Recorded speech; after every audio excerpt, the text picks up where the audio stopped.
नमस्कार, RNN news मराठीमध्ये आपले स्वागत आहे। बघा, RNN न्यूज मराठी, रहा अपडेट, आवाज सर्वसामान्य माणसाचा। RNN news Marathi. उमरखेड येथील इंदिरा गांधी वार्ड पाण्याच्या टाकीच्या बाजूला असलेल्या कब्रस्तानच्या बाजूने जाणारा हा रोड जो सरळ हजरत भोंगडे पीर बाबा येथे जातो, या रस्त्याच्या दोन्ही नालीकडील बांधकाम सुरू असून नालीचे बांधकाम करताना या दोन्ही बाजूला मोठ्या प्रमाणामध्ये म्हणजे बघा मागच्या बाजूला आहे याप्रमाणे मोठाले वृक्ष होते। कित्येक वर्षापासून असे वृक्ष इथं लावलेले होते। जो मोठं झाड दिसते लिंबाचं, त्या पद्धतीची जी झाडी आहे असे दोन्ही कडूनही इथे मोठ्या प्रमाणात वृक्ष लागलेले होते, झाडे होती। आणि उन्हाळा परिसरामध्ये नागरिक समजा या रस्त्याने जाताना तर तिथं थंड छायेला बसत होते, झाडे होते। पण आता नाली रुंदीकरण किंवा नाली बांधकामच्या नावावर मोठ्या प्रमाणात असलेली वृक्षाई, झाडी आणि मोठमोठे झाडे जमीनदोस्त करण्यात आले। झाडे तोडताना कसल्याही प्रकारची परवानगी घेण्यात आली नाही। दोन्ही बाजूला असलेले झाडे तोडून अंडरग्राउंड नाली बनवण्याचे प्रकार चालविलेला आहे। नगरपालिकेचे सीओ यांनी या बाबीकडे लक्ष दिले नाही, तर हे झाड तोडण्यापूर्वी कसलीही परवानगी घेण्यात आली नाही। हे बघू शकता आपण, इथे हे झाडे आहेत। हे एक झाड इथं आहे शिल्लक जे नेण्याचं बाकी राहिलेलं आहे, आणि हा तो त्यांचे बुड आहे। असे या पद्धतीचे झाडे दोन्ही बाजूला होती, एक इकडे पडलेला आहे, इकडे पण होते भरपूर। ती सर्व झाडे इथं नगरपालिका प्रशासनाच्या सीओच्या आदेशाने आणि संबंधित ठेकेदार यांनी मिळून झाडांची अवैध प्रकारे कत्तल केलेली आहे।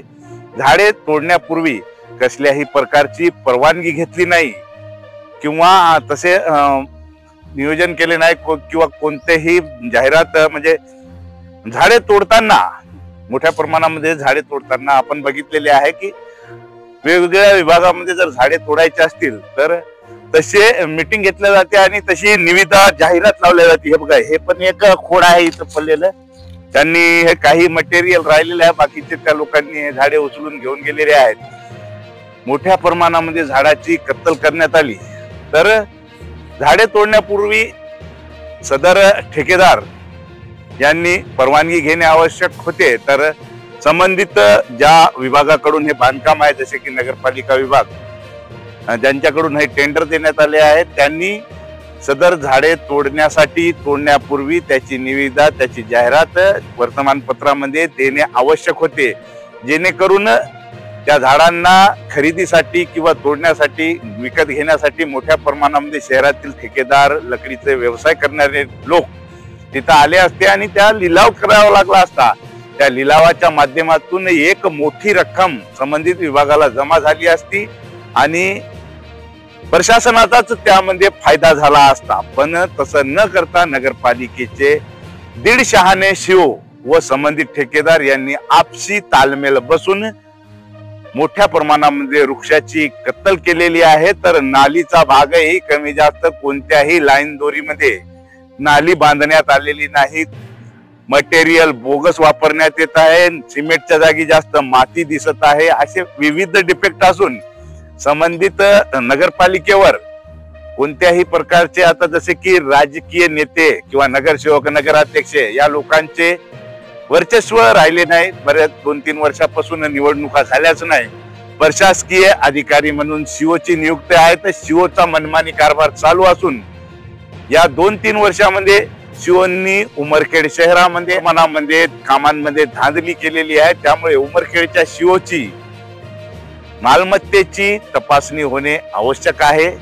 या बाबीकडे जिल्हाधिकारी यांनी लक्ष द्यावे। तसेच ही जे अवैध वृक्षतोड कत्तल करण्यात आली आहे त्या संबंधी ठेकेदार यांना प्रति झाडाच्या ऐवजी 50,000 रुपये दंड, म्हणजे प्रत्येक एका झाडाला 50,000 रुपये दंड, त्या 50,000मध्ये 25,000 रुपये सीओला तर 25,000 रुपये ठेकेदाराला दंड करण्यात यावा। हा एक झाड तोडणे म्हणजे एका कत्तलीच्या गुन्ह्याप्रमाणे आहे आणि सरकारने एका झाडाच्या तोडीला 50,000 रुपयाचा दंड लागू केलेला आहे। आज लोक एक छोटेसे हातभराचं झाड लावून साऱ्या जमान्याचे फोटो सोशल मीडियावर प्रकाशित करतात आणि गाजावाजा करतात। तर इथं 20-20, 25-25, 50-50 वर्षापूर्वीचे झाडे तोडून विल्हेवाट लावून फक्त आपली तिजोरी भरण्याचे काम संबंधित ठेकेदार व नगरपालिकेचे सीओ करत आहे। त्यामुळे जागरूक वृक्षप्रेमी नागरिकांनी याबाबत गंभीर दखल घेऊन संबंधित ठेकेदार व सीओ यांच्यावर कारवाई व्हावी अशी विनंती सर्वसामान्य नागरिकांकडून करण्यात येत आहे। RNN न्यूज मराठीसाठी चीफ एडिटर बाबा खान, RNN न्यूज मराठी, उमरखेड।